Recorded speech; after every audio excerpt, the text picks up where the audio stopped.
الحمد لله رب العالمين أشهد أن لا إله إلا الله وحده لا شريك له وأشهد أن سيدنا ومولانا محمدا عبده ورسوله أما بعد فأعوذ بالله من الشيطان الرجيم بسم الله الرحمن الرحيم رب السماوات والأرض وما بينهما إن كنتم موقنين لا إله إلا هو يحيي ويميت ربكم ورب آبائكم الأولين بل هم في شك يلعبون فارتقب يوم تأتي السماء بدخان مبين يغشى الناس هذا عذاب أليم ربنا اكشف عنا العذاب إنا مؤمنون أنى لهم الذكرى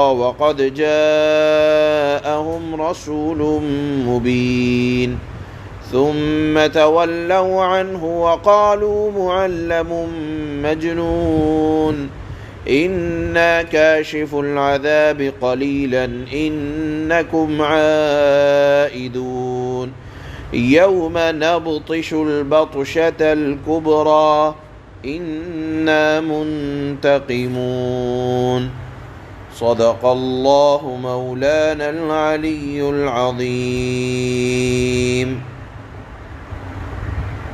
آج کی ان آیات میں سے شروع کی آیات میں اللہ نے اپنی صفات بیان فرمائی ہیں۔ اس میں سے پہلی صفت یہ بیان فرمائی کہ دیکھو میں اپنی عبادت یعنی اللہ نے اپنی عبادت کا حکم اس لیے دیا کہ عبادت اس کی جاتی ہے جو کل جہاں کا مالک ہو، قادر ہو، حاکم ہو، خالق ہو، جس کے ہاتھ میں ہر طرح کی طاقت ہو۔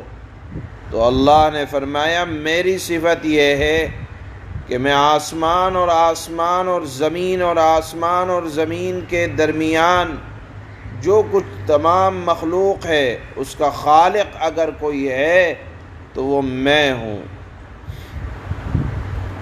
میری صفت یہ ہے کہ میں نے آسمان کی مخلوقوں کو بھی پیدا کیا، زمین کی مخلوقوں کو بھی پیدا کیا، اور آسمان اور زمین کے درمیان کی بھی مخلوقوں کو میں نے پیدا کیا ہے۔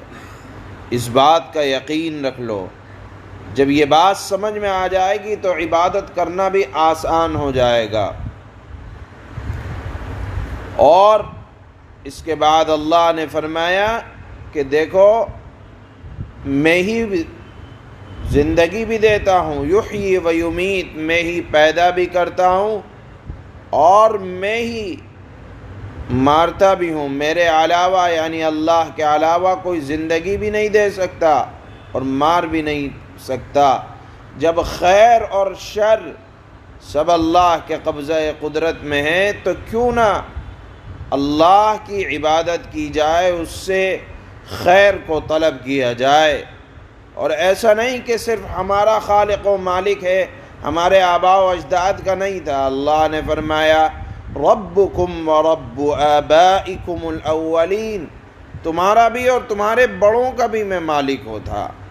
لیکن اللہ نے فرمایا بل ہم فی شک یلعبون، لوگ شک میں پڑے ہوئے ہیں کہ بس یہاں آ گئے، کھا لیا پی لیا سو گئے کھیل لیا۔ یاد رکھو فارتقب یوم تأتی السماء بدخان مبین، آپ اس روز کا انتظار کریے کہ آسمان کی طرف ایک نظر آنے والا دھواں ہوگا جو لوگوں کو ڈھانک لے گا، اور کہا جائے گا کہ یہی ایک دردناک عذاب ہے۔ جو لوگ غفلت میں زندگی گزار رہے ہیں، اللہ نے یہاں دھوئیں کا عذاب کا ذکر فرمایا ہے۔ تو یہ دھوئیں کا عذاب کیا چیز ہے جس کو دخان اللہ نے یہاں کہا ہے؟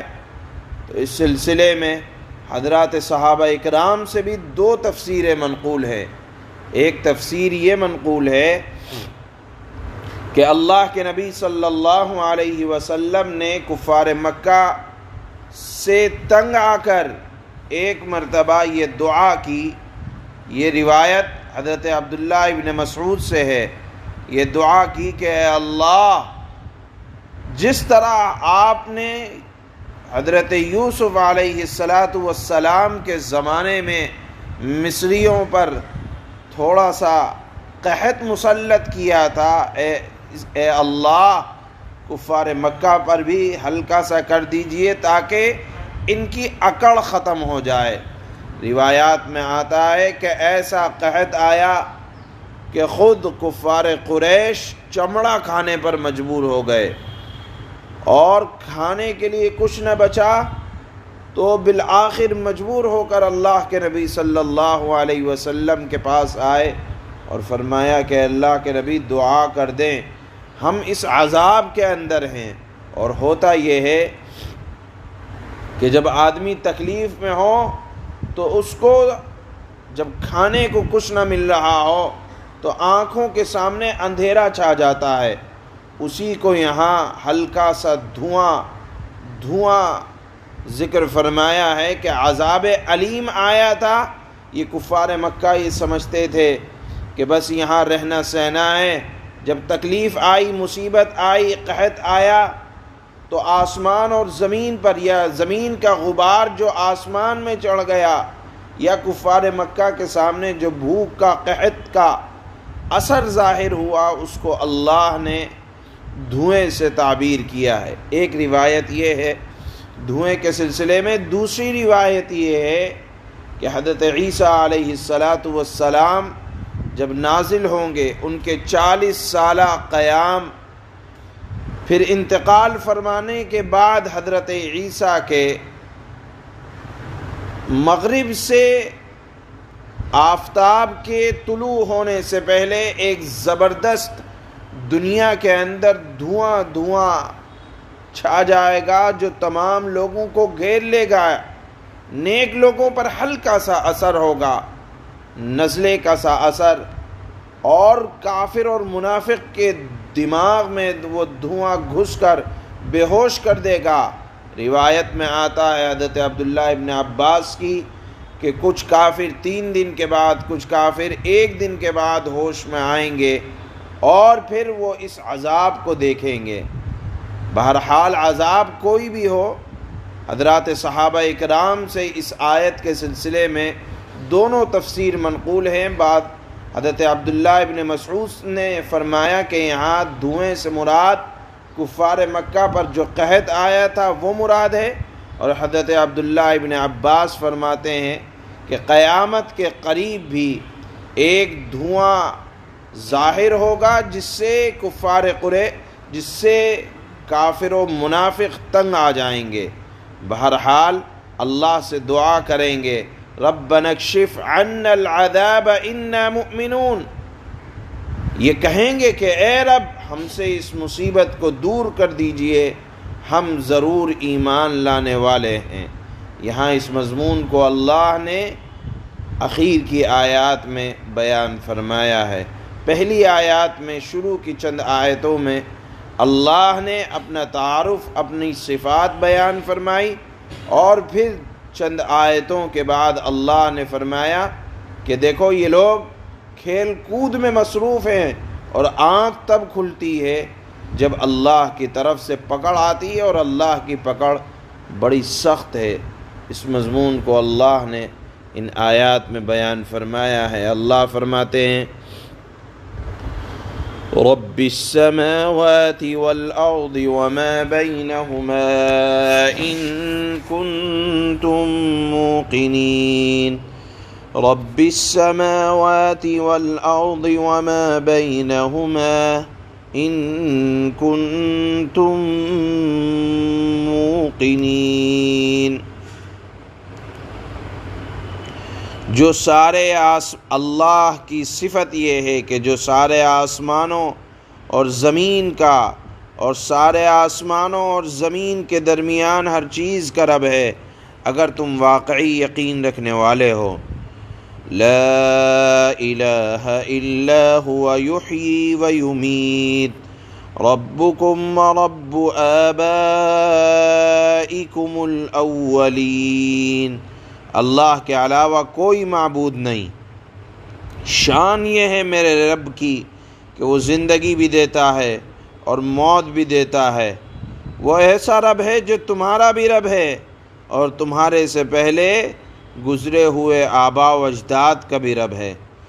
بل ہم فی شک یلعبون، یعنی اتنا سمجھ لینے کے بعد بھی جو ہمارے آباء و اجداد کا رب ہے، زندگی بھی دیتا ہے موت بھی دیتا ہے، اتنا سب جان لینے کے بعد بھی کافر ایمان نہیں لاتے، بلکہ وہ شک میں پڑے ہوئے ہیں، کھیل کر رہے ہیں۔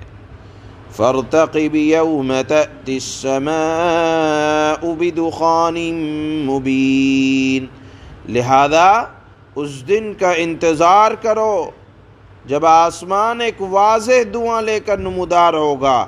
عبداللہ ابن مسعود کی روایت کے مطابق وہ قیامت سے پہلے ہوگا، اور حضرت عبداللہ ابن عباس کی روایت کے مطابق وہ کفار مکہ پر ہو چکا ہے۔ بہرحال اللہ نے فرمایا اس دن کا انتظار کرو جب آسمان ایک واضح دھواں لے کر نمودار ہوگا جو لوگوں پر چھا جائے گا، یہ ایک دردناک سزا ہے۔